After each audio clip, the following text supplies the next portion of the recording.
नमस्कार विद्यार्थी मित्रांनो, तर या लेक्चरमध्ये आपल्याला माल विक्री कायदा म्हणजे सेल ऑफ गुड्स ऍक्ट 1930 मधील पुढचा पॉइंट म्हणजे शेवटचा पॉइंट घ्यायचा आहे आणि तो म्हणजेच काय अनपेड सेलर आणि त्या अनपेड सेलरचे जे काही राईट्स आहेत ते म्हणजे राईट्स ऑफ अनपेड सेलर, त्यालाच मराठीमध्ये म्हणता येईल अदत्त विक्रेता. अनपेड सेलर म्हणजे अदत्त विक्रेता आणि अदत्त विक्रेत्याचे अधिकार. हे लक्षात. माल विक्री कराराप्रमाणे ग्राहक किंवा खरेदीदार आणि विक्रेता यांच्यात काय वस्तूच्या विक्री संबंधी करार होत असतो, बरोबर. आणि हा करार झाल्यानंतरच काय वस्तूची विक्री केली जाते. मग त्या करारासाठी काय दोघांची संमती असणे गरजेचं आहे, दोघांची पात्रता असणे गरजेचं आहे. सशर्त ज्या काही टर्म्स अँड कंडिशन ठरवल्या आहेत त्या दोघांनी एकाने स्वीकारल्या पाहिजेत, हे लक्षात. त्यासोबतच काय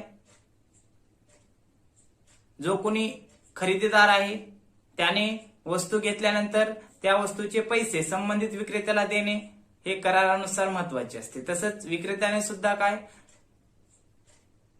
कराराप्रमाणे खरेदीदाराला ती वस्तू विकणे सुद्धा गरजेचं असते, हे लक्षात. म्हणजेच काय या माल विक्री कायदा 1930 मध्ये 30 प्रमाणे वस्तू विक्रीच्या संबंधित सर्व नियम किंवा मग सर्व जे काही बाबी आहेत त्या बाबी या कायद्याप्रमाणे पूर्ण केल्या जातात, हे लक्षात. तर या ठिकाणी सांगता येऊ शकते पुढे काय की जेव्हा वस्तू विक्रीचा करार होत असतो तेव्हा जो कोणी खरेदीदार आहे आणि जो कोणी विक्रेता आहे माल विक्री किंवा विक्री करारानुसार जेव्हा विक्रेत्याने वस्तू खरेदीदाराला किंवा ग्राहकाला दिल्यानंतर किंवा विकल्यानंतर त्या विकलेल्या मालाचे किंवा त्या वस्तूचे पैसे खरेदीदाराकडून त्या विक्रेत्याला मिळणे गरजेचे असते, हे लक्षात. तेव्हाच तो करार पूर्ण होत असतो. पण एखाद्या वेळेस जर खरेदीदाराने माल किंवा वस्तू विकत घेतल्यानंतर जर विक्रेत्याला जर पैसे दिले नसतील किंवा देत नसेल, अशा वेळेस जो काही विक्री करार ठरलेला आहे तो पूर्ण होऊ शकतो का? नाही होत. म्हणजे तिथं कुठंतरी काय त्या विक्री कराराचा भंग होऊ शकतो, हे लक्षात. तर आता पुढे बघू काय अदत्त विक्रेता कोण असतो. अदत्त विक्रेता म्हणजे सोप्या शब्दामध्ये सांगायचं तर ज्याला वस्तूची किंमत मिळालेली नाही, हे लक्षात.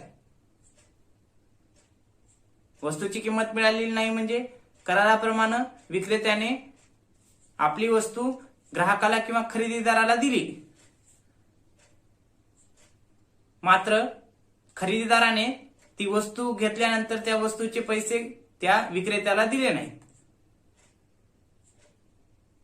तेव्हा असे म्हणता येईल की विक्रेत्याला त्या वस्तूची किंमत मिळाली नाही, म्हणून त्या ठिकाणी तो विक्रेता काय होईल अदत्त विक्रेता, हे लक्षात. म्हणजेच काय सोप्या शब्दामध्ये सांगता येईल ज्या विक्रेत्याला त्याने विकलेल्या वस्तूचे मूल्य किंवा किंमत मिळालेली नसते त्यास काय म्हणायचं अदत्त विक्रेता, हे लक्षात. म्हणजेच काय येन बीला माल विकला, येन बीला माल विकला आणि माल बीला दिला. बीनं मात्र ते माल घेतला पण त्या मालाचे पैसे त्या एला दिले नाहीत, तेव्हा ए म्हणजे त्या ठिकाणी काय होईल अदत्त विक्रेता. म्हणजे त्यानं वस्तू विकून देखील कराराप्रमाणे वस्तू देऊन देखील त्या वस्तूचे पैसे त्याला भेटले का हो नाही भेटले, अशा वेळेस तो ए म्हणजेच काय अदत्त विक्रेता, हे लक्षात. अदत्त विक्रेता म्हणजे दुसरं तिसरा काही नसून त्यालाच अनपेड सेलर म्हणतात किंवा दुसरा शब्द त्याला म्हणता येईल काय अदत्त मूल्य विक्रेता, हे लक्षात. म्हणजे ज्याला वस्तूची किंमत किंवा ज्याला वस्तूचा मोबदला विकल्यानंतर मिळालेला नाही असा व्यक्ती म्हणजेच कोण अदत्त विक्रेता, हे लक्षात. आता कलम 45 उपकलम 1 नुसार याची व्याख्या सांगता येईल बघा. अदत्त विक्रेता म्हणजे असा विक्रेता की त्याच्यात अ आणि ब दिले. अ बघा कलम 45 उपकलम 1 नुसार व्याख्या आहे बरं का. त्याच्यात दोन बाबी दिलेल्या आहेत. जर त्या दोन बाबी जर एखादा व्यक्ती पूर्ण करत असेल किंवा एखाद्या व्यक्तीच्या बाबतीत घडत असतील, त्या दोन्हीपैकी एक किंवा दोन्ही, तर अशा वेळेस काय तो व्यक्ती अदत्त विक्रेता असा म्हणून म्हटला जाऊ शकतो.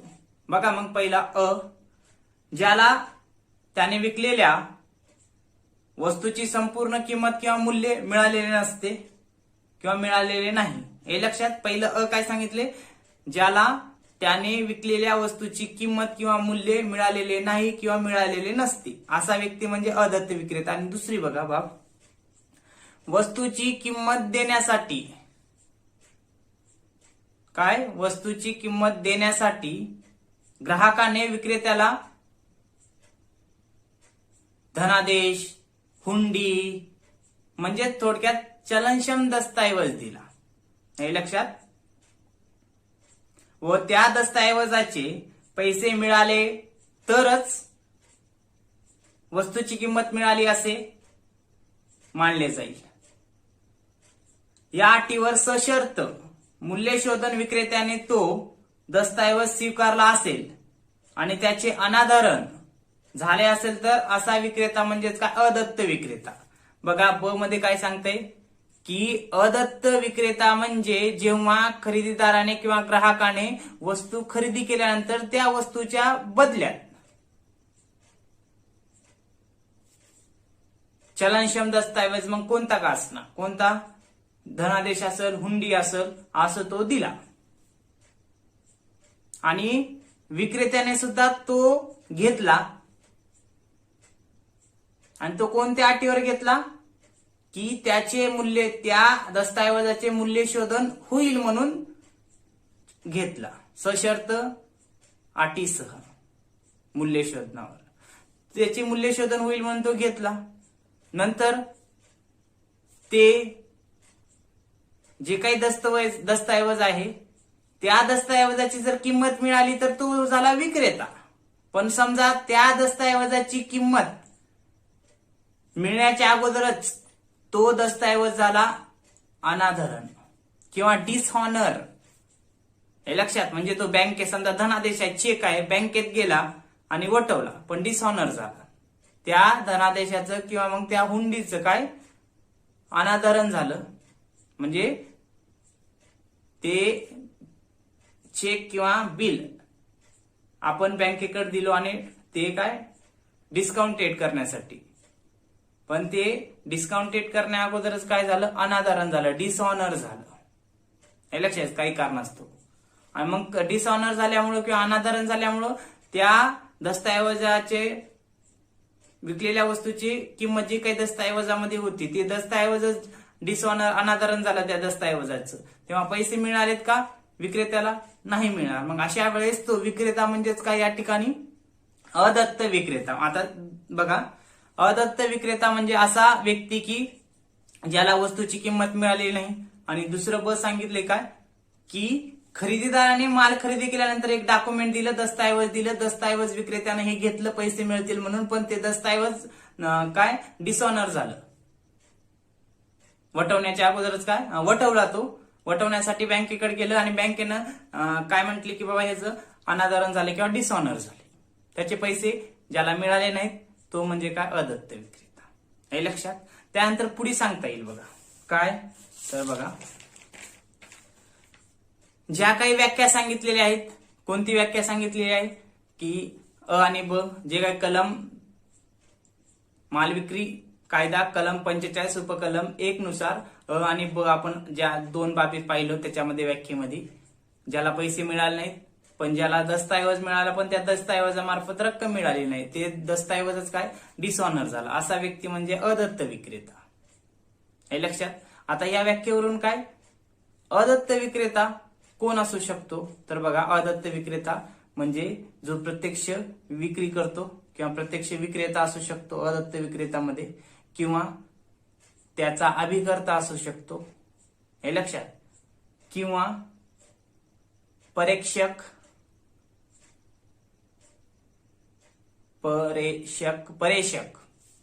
परेषक म्हणजे त्याला कन्सायनर म्हणता येईल. हे लक्षात. या सर्वांचा समावेश काय, म्हणजे एक सेलर दुसरा एजंट, तिसरा कन्सायनर, या तिन्हीचा समावेश या अदत्त विक्रेता किंवा अनपेड सेलर मध्ये होऊ शकतो किंवा होत असतो. त्यानंतर आता बघा, जर आपल्याला अदत्त विक्रेता विचारात घ्यायचा असेल तर दोन बाबी विचारात घेणं महत्वाचं आहे. दोन घटकांचा विचार त्या ठिकाणी होणं गरजेचं आहे. कोणता घटक? पहिला बघा, पूर्ण किंमत न मिळालेला म्हणजेच अदत्त विक्रेता. ज्याला वस्तू विकल्यानंतर त्या वस्तूची किंमत पूर्णपणे मिळालेली नाही असा व्यक्ती म्हणजेच काय? अदत्त विक्रेता. आणि दुसरी अट बघा किंवा दुसरं घटक, मूल्य शोधण्यासाठी दस्तऐवज दिला पण त्याचे अनादरण झाल्यामुळे ज्याला त्या दस्तऐवजाचे पैसे मिळालेले नाहीत असा व्यक्ती म्हणजे काय? अदत्त विक्रेता. बघा, ह्या दोन कंडिशन महत्वाच्या आहेत किंवा दोन एलिमेंट्स अदत्त विक्रेत्याच्या बाबतीत. काय? पहिली बाब म्हणजे ज्याला वस्तू विकल्यानंतर त्या वस्तूची किंमत पूर्णपणे मिळाली नाही. दुसरा, वस्तू विकल्यानंतर त्या वस्तूची किंमत म्हणून दस्तऐवज मिळालं, बिल मिळालं, पण किंवा मग चेक मिळाला किंवा हुंडी मिळाली, पण ते त्या दस्तऐवजाचे पैसे मिळण्या अगोदरच ते दस्तऐवज किंवा मग ते चेक किंवा हुंडी काय झालं तर ते डिसऑनर झालं, म्हणजेच अनादरण झालं. अशा वेळेस त्याला पैसे मिळणार नाही, त्या व्यक्तीला काय म्हणतात? अदत्त विक्रेता. हे लक्षात. त्यानंतर पुढे सांगता येऊ शकते काय? हा जो काही अदत्त विक्रेता आहे त्याला काही अधिकार प्राप्त होतात. म्हणजेच काय? अदत्त विक्रेत्याचे अधिकार, त्यालाच इंग्लिशमध्ये म्हणता येईल काय? Rights of un unpaid seller. आता हे जो काही अदत्त विक्रेता आहे ते आपण अगोदर पाहिल्यात थोडक्यामध्ये. अदत्त विक्रेता म्हणजे काय असतो. आता त्याला काही अधिकार प्राप्त होतात, हे लक्षात.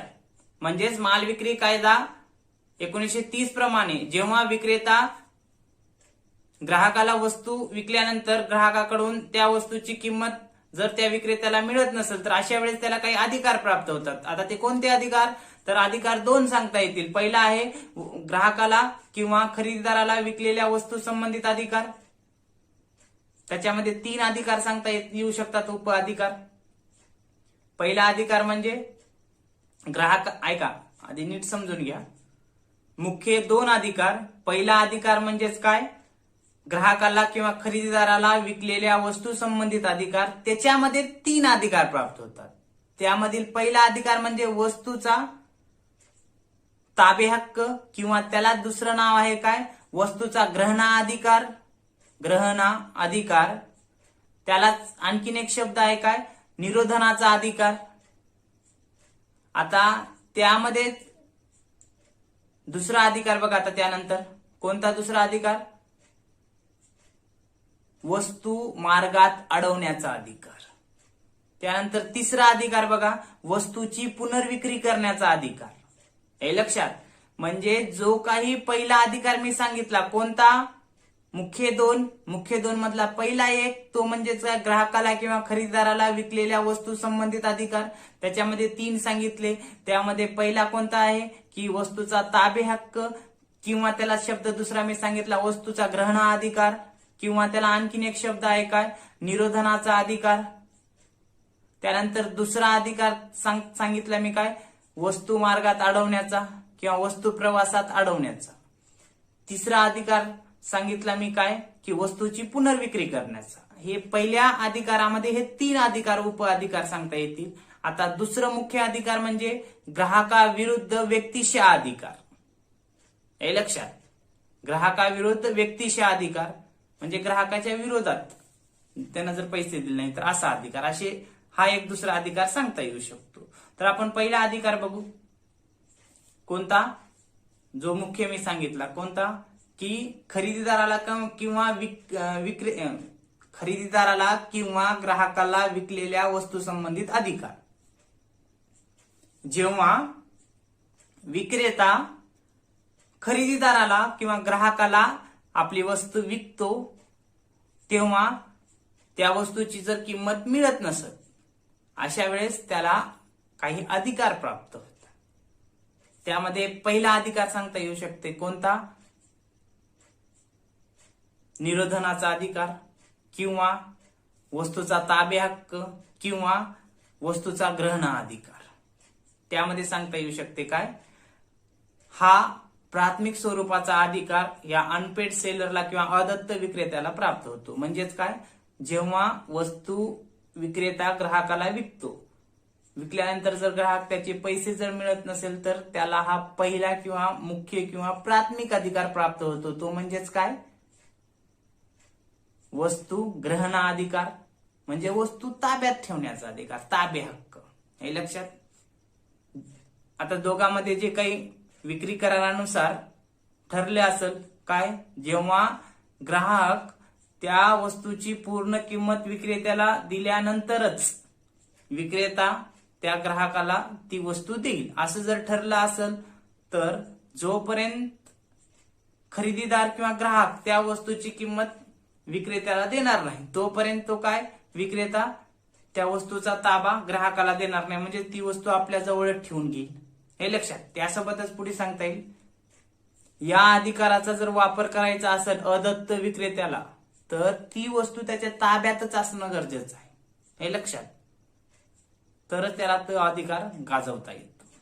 तसंच पुढे सांगता येईल काय, काही कंडिशन किंवा काही बाबी सांगितल्यात, म्हणजे खालील परिस्थितीमध्ये त्या अदत्त विक्रेत्याला हे जे काही वस्तूचा ग्रहणाधिकार गाजवता येतो किंवा मग वापरता येतो. कोणता, तर बघा, पहिला अधिकार, विक्रेत्याने वस्तूची विक्री ग्राहकाला केली पाहिजे. म्हणजे विक्रेत्याने वस्तूची विक्री केली असल्यास ए आणि बी आहे, ए न बी ला वस्तू विकली, बी जर ए ला पैसे देत नसेल तेव्हा ती वस्तू ताब्यात ठेवण्याचा अधिकार ए ला प्राप्त होतो किंवा त्याला न देण्याचा अधिकार म्हणजे वस्तू ताब्यात ठेवण्याचा अधिकार. त्यासोबतच पुढे, उधारीची मुदत संपल्यानंतर देखील ग्राहकाने वस्तूची पूर्ण रक्कम दिली नसल्यास, म्हणजेच विक्री कराराप्रमाणे विक्रेत्याने जर समजा त्या खरेदीदाराला उधारीवर वस्तू विकली आणि खरेदीदाराने त्या वस्तूची किंमत जी काही मुदत दिलेली होती त्या मुदतीमध्ये ती रक्कम दिली नाही, म्हणजे समजा ए न बी ला माल विकला बी न आणि त्यासाठी ए न बी ला मुदत दिली 10 दिवसाची, बी न माल घेतला, 10 दिवसाची मुदत संपली तरी बी काही याला पैसे देत नाही. अशा वेळेस तो काय करू शकतो, बी ला विकलेल्या वस्तूचा ताबा घेऊ शकतो, त्यानं पैसे दिले नाहीत म्हणून. त्यानंतर त्यामध्ये तिसरा सांगता येईल बाब. कोणती बाब, तर ग्राहक जेव्हा दिवाळखोर होतो, म्हणजे काय, ग्राहकाला विक्रेत्याने ग्राहकाला वस्तू विकली, ग्राहकाने ती वस्तू घेतली, पण त्या वस्तूचे पैसे देण्या अगोदरच तो ग्राहक काय दिवाळखोर झाला. हे लक्षात. दिवाळखोर झाल्यानंतर तो त्या वस्तूचे पैसे देत नसेल विक्रेत्याला, अशा वेळेस विक्रेता काय करतो, त्या वस्तूचा ताबा किंवा त्या वस्तूचा ग्रहणाधिकार तिथं गाजवत असतो, म्हणजे ती वस्तू आपल्या ताब्यात घेत असतो. हे लक्षात. त्यासोबतच त्यामध्ये सांगता येईल काय, हा अधिकार फक्त अदत्त विक्रेत्यालाच गाजवता येतो. कधी, जर त्यानं वस्तू विकली असेल किंवा स्वतःच्या ताब्यात असेल वस्तू किंवा ग्राहक दिवाळखोर झाला असेल तर अशा वेळेस त्याला गाजवता येतो अधिकार. पण हा अधिकार कोणता, वस्तूचा ताबे हक्क ताब्यात घेण्याचा किंवा जो काही वस्तू ग्रहणाधिकार आहे तो स्वतः अदत्त विक्रेता गाजवू शकतो, त्याचं हस्तांतरण करू शकत नाही. हे लक्षात. या ठिकाणी हा पॉइंट सांगता येऊ शकते. त्यानंतर बघा, दुसरा अधिकार सांगता येऊ शकते. कशातला, ग्राहकाला किंवा खरेदीदाराला विकलेल्या वस्तूच्या संबंधित अधिकारामधला दुसरा अधिकार. कोणता, वस्तू मार्गात अडवण्याचा अधिकार किंवा वस्तू प्रवासात अडवण्याचा अधिकार. आता यामध्ये काय केलं जाते, विक्रेत्याने ग्राहकाला वस्तू विकली,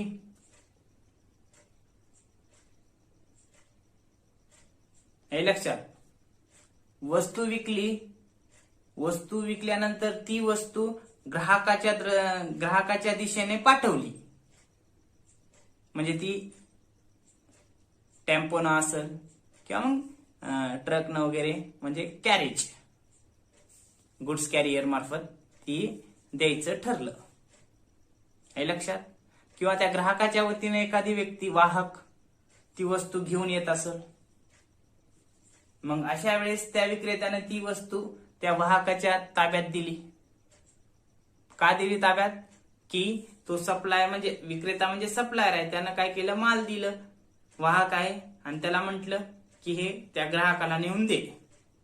ग्राहकानं म्हणलं मला असा असा माल पाठव. विक्रेता म्हणला ओके म्हणला. त्यानं असा असा आमचा माणूस आहे, ग्राहकांना म्हणला त्याच्या जवळ द्या. विक्रेता ओके म्हणला, पाठवला माल. पण त्यानं माल पाठवल्यानंतर हा ग्राहक पैसे देणार नाही असं त्याला कळालं विक्रेत्याला.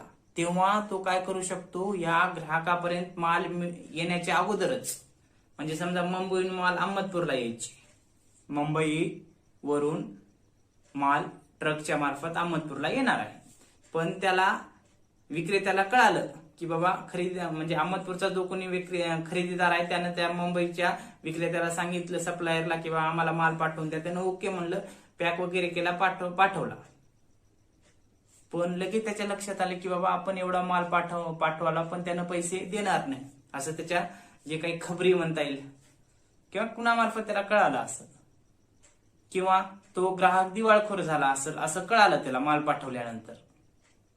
मग अशा वेळेस तो काय करू शकतो, विक्रेता किंमत मिळणार नाही म्हणून ती वस्तू प्रवासात किंवा मार्गात अडवतो. हे लक्षात. त्यालाच काय म्हणायचं, वस्तू मार्गात अडवण्याचा अधिकार किंवा वस्तू प्रवासात अडवण्याचा अधिकार. हे लक्षात. त्यामध्ये सांगता येऊ शकते परत. विक्री करारानंतर विक्रेत्याने ग्राहकाकडे वस्तू पाठवल्या असतील आणि त्यानंतर ग्राहक दिवाळखोर झाल्याचे विक्रेत्याला कळाले असेल तर मार्गात वस्तू अडवण्याचा अधिकार या ठिकाणी अदत्त विक्रेत्याला म्हणजे विक्रेत्याला मिळतो. हा अधिकार खालील 2 अटी पूर्ण झाल्यास वापरता येतो.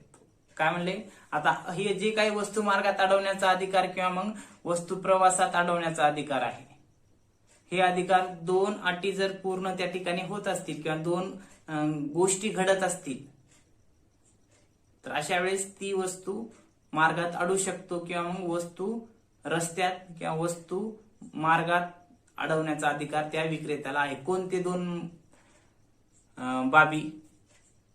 पहिली बाब म्हणजे वस्तू मार्गात असल्या पाहिजेत, म्हणजे विक्रेत्याने त्या वस्तू पाठवल्या पाहिजे ग्राहकाच्या दिशेने, म्हणजे वस्तू मार्गात किंवा रस्त्यात असल्या पाहिजे म्हणा ना. आणि दुसरी बाब, ग्राहक दिवाळखोर झाला पाहिजे, म्हणजेच ग्राहक काय दिवाळखोर, कंगाल. हे लक्षात. त्यालाच इनसॉल्व्हन्सी म्हणतात वाटतं, इनसॉल्व्हन्सी झाला पाहिजे, तेव्हाच हा अधिकार त्याला गाजवता येतो. हे लक्षात. आता त्यानंतर तिसरा अधिकार त्यामध्ये सांगता येऊ शकते. कोणता? कशामध्ये तिसरा? तर ग्राहक किंवा खरेदीदाराला विकलेल्या वस्तू संबंधित तिसरा अधिकार. कोणता? वस्तूची पुनर्विक्री करण्याचा अधिकार. हे लक्षात. वस्तूची पुनर्विक्री करण्याचा अधिकार म्हणजे विक्रेत्याने वस्तू ग्राहकाला दिल्या, विकल्या, उधारीवर असतील किंवा मग पैसे देईल म्हणून काही दिवसामध्ये कराराप्रमाणे ठरलं, मुदतीमध्ये त्यानं देईल असं ठरलं किंवा मग मुदतीमध्ये पैसे देण्याचं ठरलं. हे लक्षात. किंवा वस्तू खरेदी केली आणि ती बिल दिलं त्या संबंधित, म्हणजे कोणतं बिल? चेक म्हणा किंवा मग विनिमय विपत्र म्हणा किंवा मग चलनक्षम दस्तऐवज, निगोशिएबल इन्स्ट्रुमेंट दिलं. मग अशा वेळेस काय झालं, त्या दस्तऐवजाची किंमत किंवा त्या दस्तऐवजामार्फत त्या वस्तूची किंमत मिळण्या अगोदर ते बिल डिसऑनर झालं, तर त्याला पैसे भेटले नाही, तो झाला अदत्त विक्रेता. किंवा वस्तू विकली उधारीवर, खरेदीदारानं काय म्हटलं की बाबा मी वस्तूची किंमत 10 दिवसामध्ये किंवा 1 महिन्यामध्ये देतो म्हणला समजा, ठीक आहे. विक्रेता म्हणला ठीक आहे. 30 दिवस झाले तरी खरेदीदार त्या वस्तूची काही किंमत देत नसेल, तर अशा वेळेस त्या विक्रेत्याला हा अधिकार प्राप्त होतो, काय, ती वस्तू ताब्यात घेण्याचा आणि ते ताब्यात घेतल्यानंतर ती वस्तूची पुनर्विक्री करण्याचा अधिकार. पण हे पुनर्विक्री करण्याच्या अगोदर संबंधित विक्रेत्याने त्या ग्राहकाला सूचना दिली पाहिजे की काय, इंटिमेशन थोडक्यात, की बाबा त्या वस्तूची किंमत दे. त्यानं दिलं तर चांगलीच गोष्ट, नाही दिलं तर परत सूचना, म्हणजे आणखीन एक सूचना त्याला पाठवायला पाहिजे. कोणती, की तू काही वस्तूची किंमत देत नाहीस म्हणून मी ती वस्तू दुसऱ्याला विकत आहे, हे लक्षात, दुसऱ्याला विकत आहे. आणि ती सूचना त्याला पाठवली, त्यानं ती सूचना बघितली समजा खरेदीदारानं, तरी त्याचा काही रिस्पॉन्स त्या बाबतीत नाही, म्हणजे पैसे वगैरे द्यायचं. आणि त्या ठिकाणी विक्रेत्याच्या दृष्टिकोनातून काय, त्याला ती सूचना पाठवणे म्हणजे कोणती, मी बाबा ती वस्तू विकणार आहे असं त्या ग्राहकाला कळालं की मी त्या वस्तूची पुनर्विक्री करणार आहे, म्हणजे मी तुझ्याकडून जी काही वस्तू घेतली परत ती वस्तू मी पुनर्विक्री करणार आहे, बघ पैसे देतोस का नाही, कसं करतोस. तेव्हा जर तो ग्राहक किंवा खरेदीदार पैसे दिला तर चांगली गोष्ट, नाही दिला तर त्याला एक सूचना पण दिली, इंटिमेशन दिले किंवा पैसे दे, नसतं ती विक्री होईल, तरी त्यानं काही रिस्पॉन्स देत नसेल तर तेव्हा अशा वेळेस या विक्रेत्याला काय, कोणत्या विक्रेत्याला, अदत्त विक्रेत्याला, कारण त्याला पैसे मिळाले नाही, ज्याला पैसे मिळाले नाही तो अदत्त विक्रेता. मग अदत्त विक्रेता काय करतो, त्याची पुनर्विक्री करतो. पण समजा वस्तूची पुनर्विक्री करताना अदत्त विक्रेत्यानं जर त्या वस्तूची पुनर्विक्री करत असेल आणि तेव्हा जर त्याला काही तोटा झाला असेल किंवा नुकसान झालं असेल, ते नुकसान भरपाई त्या ग्राहकाकडून, कोणत्या, ज्याला अगोदर वस्तू विकली होती त्याच्याकडून भरपाई करण्याचा अधिकार त्या अदत्त विक्रेत्याला आहे. त्यासोबतच दुसरी बाब म्हणजे समजा जे काही वस्तू पहिल्या ग्राहकाकडून परत घेतली आणि ती दुसऱ्या ग्राहकाला जर विकत असू, हे लक्षात, अशा वेळेस दुसऱ्याला विकल्यानंतर त्यापासून जर काही नफा प्राप्त होत असेल तर तो नफा पूर्ण अदत्त विक्रेत्याचाच असतो. पण ते विकताना जर नुकसान झालं तर त्या पहिल्या ग्राहकाकडून वसूल करण्याचा त्याला अधिकार आहे. तसंच पुढे दुसरा ग्राहक म्हणजे ह्या अदत्त विक्रेत्याने पहिल्या ग्राहकाकडून वस्तू परत घेतली कारण त्या वस्तूचे पैसे मिळाले नाहीत म्हणून, आणि ती वस्तू दुसऱ्या ग्राहकाला दिली, हे लक्षात. मग अशा वेळेस जो काही दुसरा ग्राहक आहे त्या ग्राहकाला त्या वस्तू संबंधित पूर्ण अधिकार मिळतात बरं का, कारण त्याने त्याचा मोबदला म्हणून किंमत दिलेली असते विक्रेत्याला. म्हणून विक्रेता आणि पहिला ग्राहक यांच्यात एक होतो विक्रेता म्हणजे अदत्त विक्रेता होतो आणि दुसरा ग्राहक होतो. पण दुसरा ग्राहक आणि तोच विक्रेता या ठिकाणी काय होतो, तो अदत्त विक्रेता आता विक्रेता होतो आणि ग्राहक दुसराही ग्राहक होतो, हे लक्षात, म्हणजे ग्राहकच असतो, ग्राहक होतो आणि त्यांच्यातील जो काही करार झाला तो पूर्ण होतो. पण पहिल्या दोघांचा होतो का पूर्ण, नाही, हे लक्षात. बघा त्यामध्ये थोडक्यात सांगता येऊ शकते. वस्तूची विक्री केल्यानंतर विक्रेत्याला त्या वस्तूची किंमत मिळाली नसेल तर तो ग्रहणाधिकार किंवा वस्तू मार्गात अडवण्याचा अधिकार उपयोगात आणून संबंधित वस्तू परत मिळू शकतो, हे लक्षात. मी सांगितलं अगोदर की हे दोन अधिकार त्याला मिळतात, एक वस्तू ताब्यात घेण्याचा किंवा ग्रहणाधिकार आणि दुसरा काय, वस्तू मार्गात अडवण्याचा, पैसे मिळाले नसतील तर, हे लक्षात.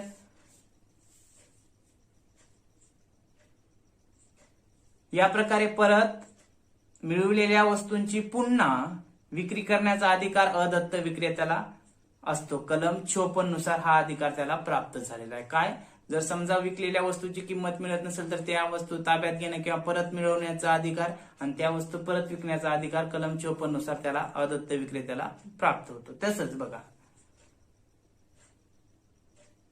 आता ह्या ग्राहक जो काही अदत्त विक्रेता आहे त्यानं त्या वस्तू काय ग्रहण अधिकाऱ्याद्वारे किंवा वस्तू मार्गात अडवून त्या वस्तू ताब्यात घेतल्या असल्या पाहिजेत. दुसऱ्या म्हणजे काय, त्या वस्तूची पुनर्विक्रीच्या करण्याचा त्याग केलेला नसावा. म्हणजे त्यानं काय त्याग केलेला नसावा की मी पुनर्विक्री करणार नाही असं जर त्यानं सुरुवातीलाच म्हणलं असेल तर तेव्हा तो त्याचा त्याग होईल वस्तू पुनर्विक्रीचा. मग तो वस्तू विकू शकत नाही. हे लक्षात, मग तो पुनर्विक्रीचा त्याग केलेला नसावा अधिकार. त्यासोबतच काय त्याची सूचना पहिल्या ग्राहकाला दिली पाहिजे पुनर्विक्रीची. हे लक्षात. वस्तूची किंमत पहिल्या ग्राहकाला देण्याबाबतीत एक संधी दिली पाहिजे.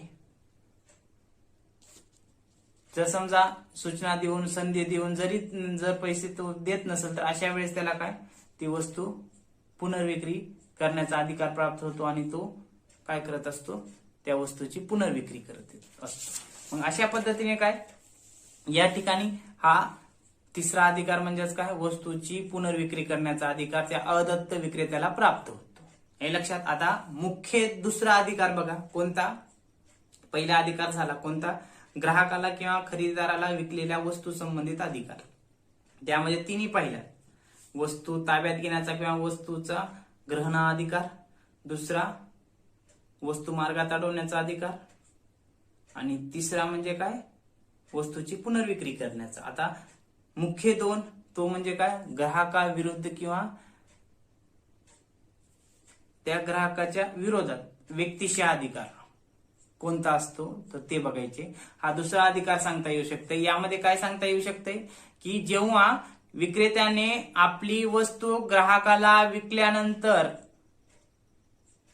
त्या वस्तूची किंमत ग्राहकाकडून प्राप्त करणं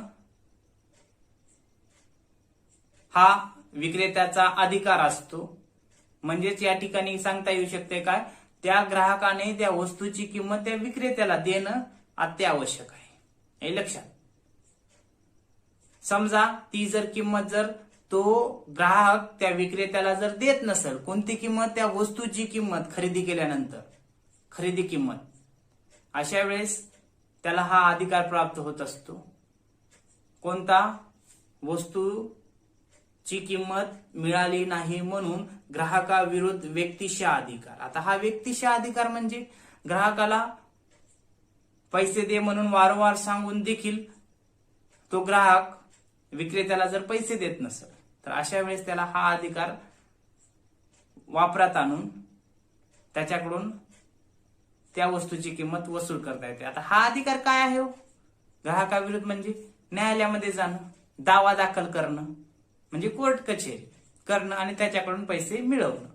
हा अधिकार कधी गाजवता येतो त्याला जेव्हा ग्राहक वस्तू खरेदी केल्यानंतर त्या वस्तूची किंमत त्या विक्रेत्याला देत नसेल.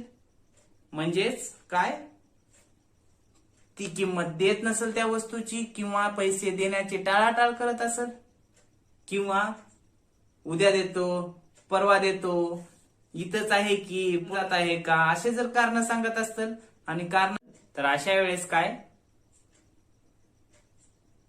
विक्रेता वस्तूची किंमत मिळाली नाही म्हणून त्याच्या विरुद्ध दावा दाखल करू शकतो. त्यासोबतच काय त्यामध्ये सांगता येऊ शकते काय दोघांमध्ये वस्तू विक्रीच्या कराराप्रमाणे ठरला असेल काय विक्रेता अगोदर वस्तू ग्राहकाला विकणार त्यानंतर ग्राहक त्या वस्तूची किंमत विशिष्ट तारखेला देणार. करार झाला. कराराप्रमाणे विक्रेत्याने त्या ग्राहकाला ती वस्तू दिली. वस्तू देऊन देखील मुदत आली त्या वस्तूची किंमत देण्याची पण मुदत येऊन देखील जर खरेदीदार त्या वस्तूची किंमत देत नसेल मुदत संपली म्हणजेच काय वस्तूचा ताबा देखील विक्रेत्याने त्या ग्राहकाला दिल्यानंतर देखील जर तो ग्राहक त्या वस्तूची किंमत देत नसेल तर अशा वेळेस त्याला हा ग्राहकाविरुद्ध व्यक्तिशः अधिकार हा गाजवता येतो किंवा मग अंमलात आणता येऊ शकतो. हे लक्षात. अशा पद्धतीनं या ठिकाणी काय अदत्त विक्रेता आणि अदत्त विक्रेत्याचे अधिकार थोडक्यात सांगता येऊ शकतात. हे लक्षात. त्याबरोबरच या ठिकाणी हा तिसरा टॉपिक म्हणजेच काय माल विक्री कायदा 1930 त्यालाच इंग्लिशमध्ये म्हणता येईल काय सेल ऑफ गुड्स ऍक्ट 1930 या ठिकाणी संपलेला आहे. तर पुढल्या लेक्चरमध्ये आपण नवीन टॉपिक सुरू करणार आहात. ओके.